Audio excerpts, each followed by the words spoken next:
Hello student, कैसे हो सभी। उम्मीद करता हूँ सभी अच्छे होंगे। हम पढ़ रहे हैं बीएससी मैथ्स एंट्रेंस के लिए सिलेबस।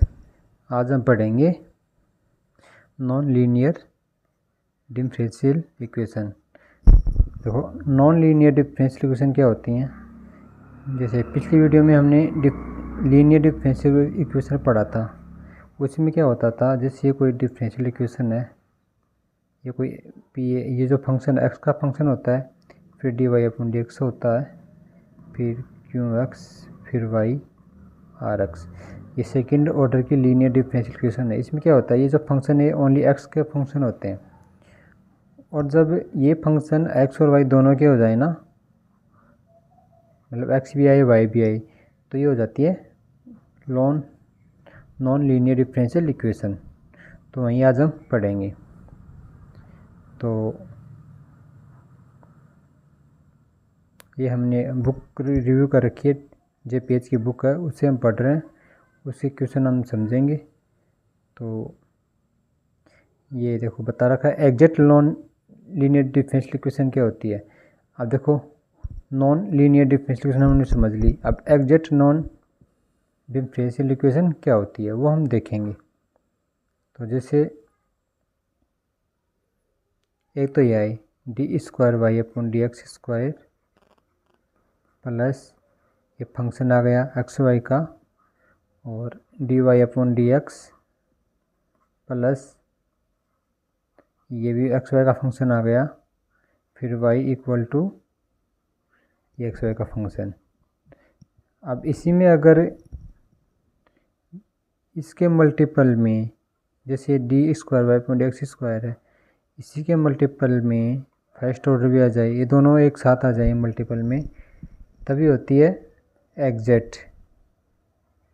तो इसी टाइप की इक्वेशन हम सोल्व करेंगे। ओके, तो देखो इसमें पहला क्वेश्चन दे रखा है, ये पहले इसने समझा रखा है कि कैसे सोल्व करना है। यू डी एक्स मानेंगे इक्वेशन को, फिर d u one u two मान के। तो क्वेश्चन से हम समझेंगे तो अच्छा समझ में आएगा। ठीक है, तो जैसे ये हमारी क्वेश्चन है, इसको हम सोल्व करेंगे। तो इसको हम ओपन करेंगे सबसे पहले,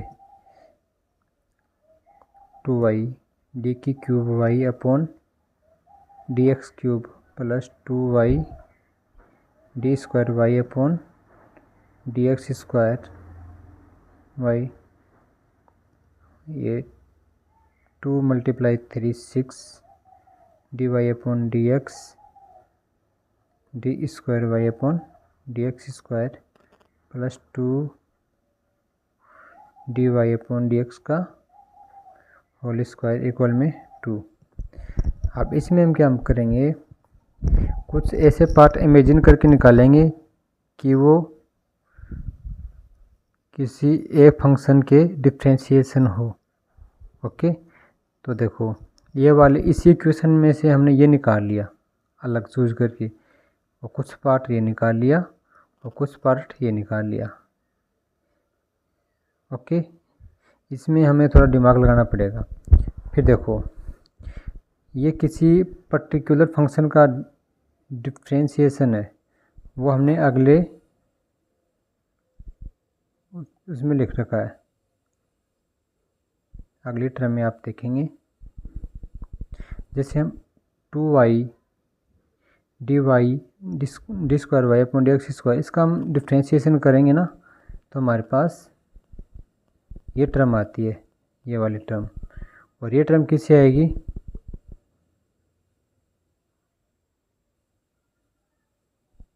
ये आएगी हमारे पास इससे। ये तीनों टर्म है, ये हमने लिख ली। अब इसका इंटीग्रेशन हम करेंगे। ओके, अगर हम इसका इंटीग्रेशन करेंगे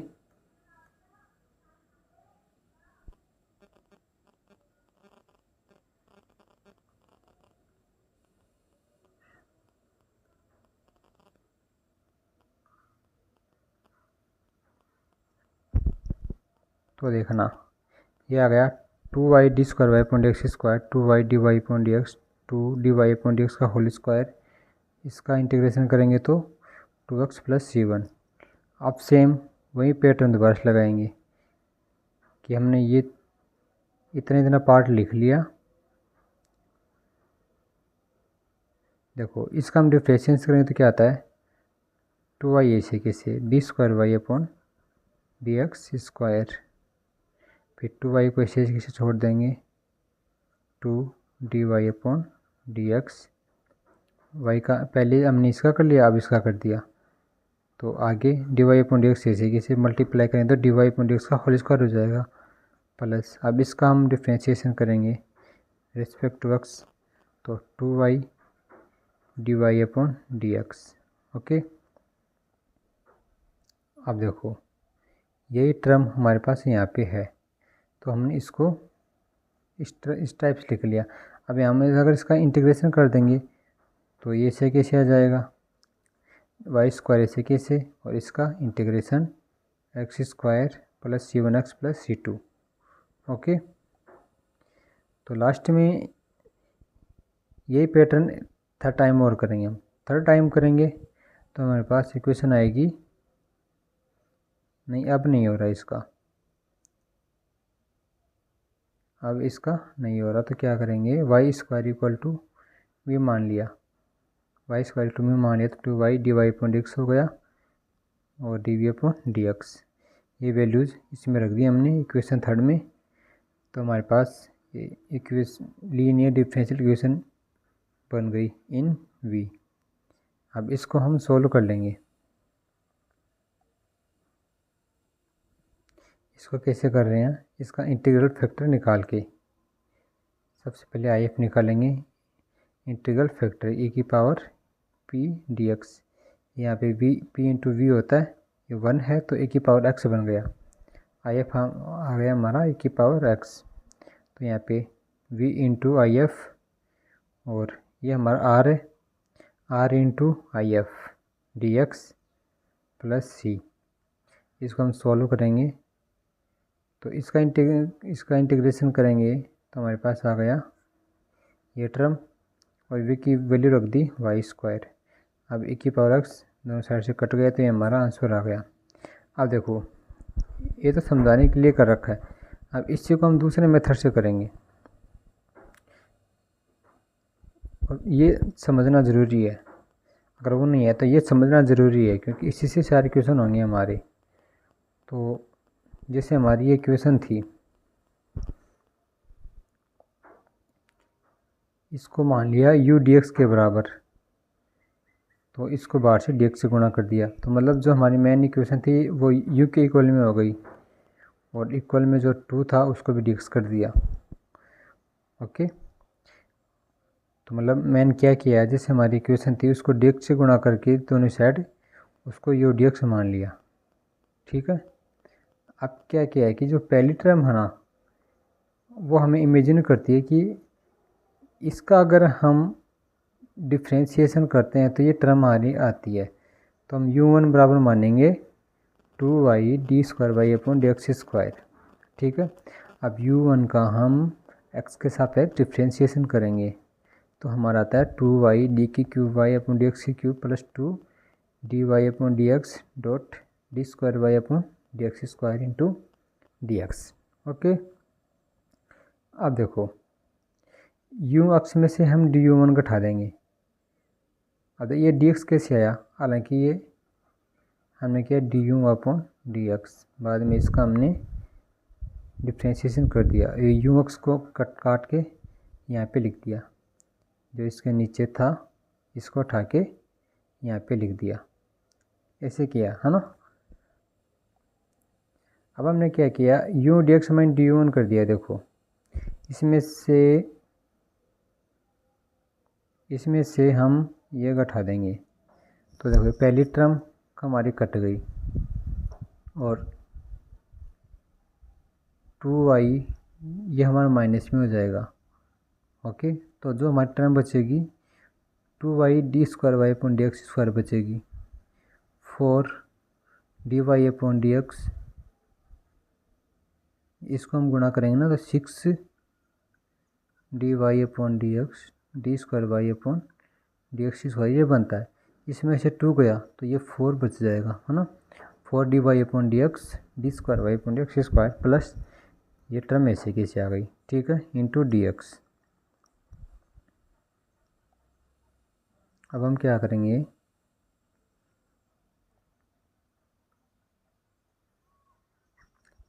अब इसमें से देखेंगे जो फर्स्ट टर्म है ना, ये किससे आती है हमारी, इसका डिफ्रेंशिएशन करने पे। ओके, नाउ ये वाली टर्म आती है इसका डिफ्रेंशिएशन करने पे। Now 2 dy/dx d² will arise from the differentiation of 2y/dx। तो हम लेंगे u2 equal to dy into 2y into dy/dx, sorry. तो इसका हम डिफ्रेंशिएशन करेंगे तो हमारे पास ये आता है ना, यहाँ का dx हमने यहाँ पे लिख दिया। ओके, अब देखो ये तो हमारे पास पहले से था, इसमें से du2 और घटा दिया हमने। अब देखो इस टर्म में से ये और घटा देंगे तो हमारे पास सिर्फ ये एक टर्म बचती है। ओके,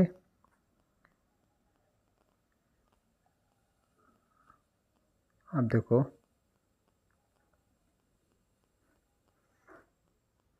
अभी हम लिखेंगे ये जो टर्म है, ये फिर से इसको इस टाइप से लिखते हैं क्योंकि इसका डिफ्रेंशिएशन करते हैं तो हमारे पास ये टर्म आती है। ओके, तो हम लेंगे नेक्स्ट u3 लेंगे तो 2 इसका u3 लेंगे ये वाली, इसका डिफ्रेंशिएशन करेंगे du3। तो ये सेम ux को हम यहीं पे लिखेंगे आगे, और इसका डिफ्रेंशिएशन करके हमने यहाँ पे लिख दिया है। तो अब देखो इसको भी अगर हम घटा देंगे u dx में से तो लास्ट हमारे पास 0 आता है। ओके, जब हमारे पास u dx minus du1 minus du2 minus du3 equal to 0 आता है तो हम क्या करेंगे, इसको हम इसे लिख सकते हैं u dx equal to du1 plus du2 plus du3। इसका हम इंटीग्रेशन करेंगे, इंटीग्रेशन करेंगे तो u dx, u क्या था हमारे पास 2, इसका हम इंटीग्रेशन u dx था 2 dx, तो इसका इंटीग्रेशन करेंगे तो हमारा हो जाएगा 2x। ओके, तो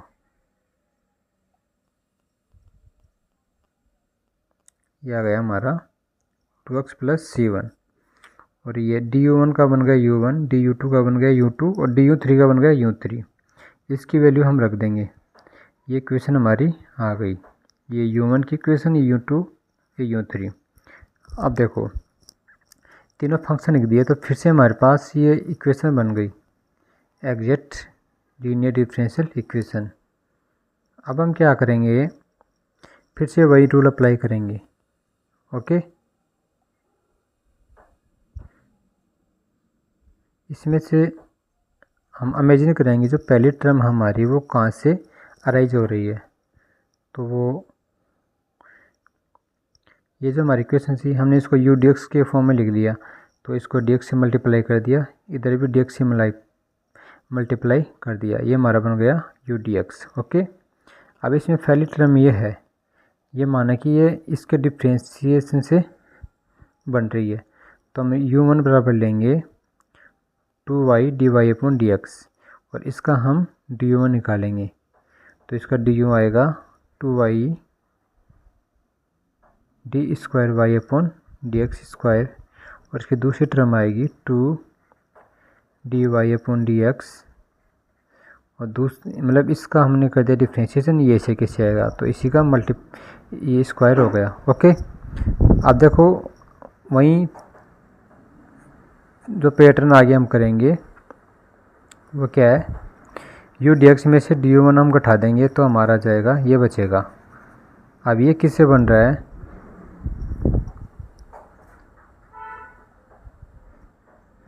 हालांकि ये बनेगा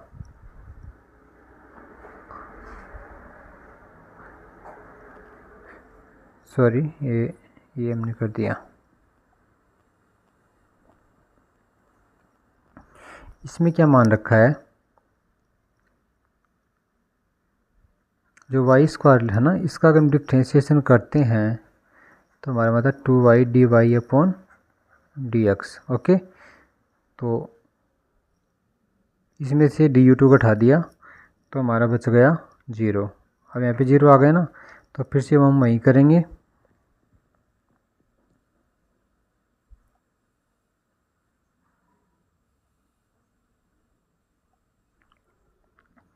ये क्या कर रखा है,